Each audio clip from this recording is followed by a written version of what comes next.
اعوذ باللہ من الشیطان الرجیم، بسم اللہ الرحمن الرحیم۔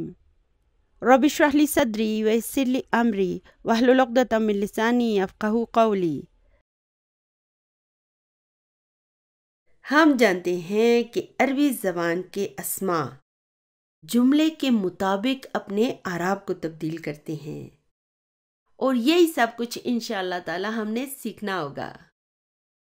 فی الحال ہم نے یہ یاد رکھنا ہے کہ اگر اسم کے آخر میں ایک دمہ یا دمہ کی تنوین ہو تو ہم اسے کیا کہیں گے؟ تو ہم اسے مرفوع کہیں گے، اور مرفوع کو ہم انگلش میں کیا کہتے ہیں؟ نومینیٹو کیس۔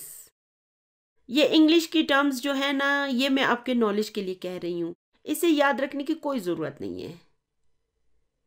تو اگر اسم کے آخر میں ایک فتح آ رہی ہو یا فتح کی تنوین آ رہی ہو تو دونوں صورتوں میں ہم اسے منصوب کہیں گے، اور اسے انگلش میں ہم کیا کہیں گے؟ آبجیکٹو کیس یا ایکوزیٹو کیس۔ تو اسی اصول کے مطابق اگر کسی اسم کے آخر میں ایک کسرہ یا کسرہ کی تنوین آ رہی ہو تو ہم کیا کہیں گے؟ تو ہم اسے مجرور کہیں گے، اور پھر انگلش میں ہم اسے کیا کہیں گے؟ جینیٹو کیس۔ ٹھیک ہے؟ میں نے آپ سے کہا ہے کہ انگلش کی ان ٹرمز کو یاد رکھنے کی آپ کو کوئی ضرورت نہیں ہے، آپ نے صرف ان کے عربی کے نام یاد رکھنے ہیں، اور وہ کیا ہیں؟ مرفوع، منصوب اور مجرور۔ چلیے ایسا کرتی ہوں کہ میں آپ کو یہ تینوں الفاظ 1 منٹ کے اندر اندر یاد کرا دیتی ہوں۔ وہ کیسے؟ چلیے میں آپ کو بتاتی ہوں۔ When I say dun, it's marfu. When I say dan, it's mansoob. When I say din, it's majroor. When I say dun, it's marfu.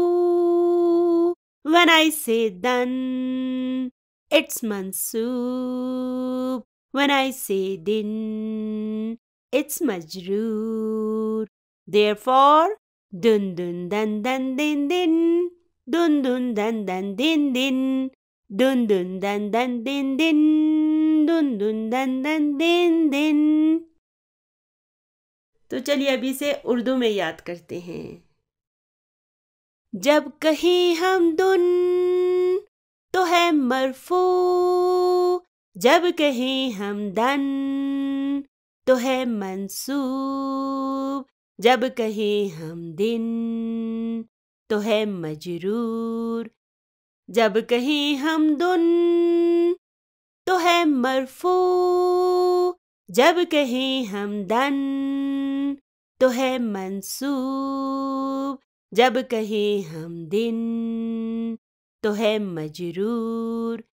اس لیے دن دن دن دن دن دن، دن دن دن دن دن دن، دن دن دن دن دن دن، دن دن دن دن دن دن۔ سر آصف نے سنگنگ کے ذریعے اسے یاد کرانے کا یہ طریقہ سکھایا تھا، اور اب میں آپ کے ساتھ بھی اسے شیئر کر رہی ہوں تاکہ وہ لوگ جن کی یادداشت زیادہ اچھی نہیں ہے اور بچے، وہ اسے آسانی اور دلچسپی کے ساتھ سیکھ سکیں۔ جیسے بچوں کو نرسری میں پوئم سکھائی جاتی ہے نا، اس طرح سے اگر آپ یہ سب اپنے اسٹوڈنٹس کو سکھائیں گے تو انشاءاللہ تعالی وہ اس میں بہت دلچسپی لیں گے۔ جیسے ہم قرآن پاک کی قرأت کرتے ہیں نا، تو قرأت کو بچے کتنے شوق سے یاد کرتے ہیں، اسی طرح سنگنگ وغیرہ بچے بہت شوق سے یاد کرتے ہیں، اور پھر انشاءاللہ تعالی انہیں اس میں آسانی بھی ہو جائے گی۔ ربنا آتنا فی الدنیا حسنۃ وفی الآخرۃ حسنۃ وقنا عذاب النار۔ سبحان ربک رب العزۃ عما یصفون وسلام علی المرسلین والحمد للہ رب العالمین۔ جزاکم اللہ خیرا کثیرا۔ السلام علیکم ورحمۃ اللہ وبرکاتہ۔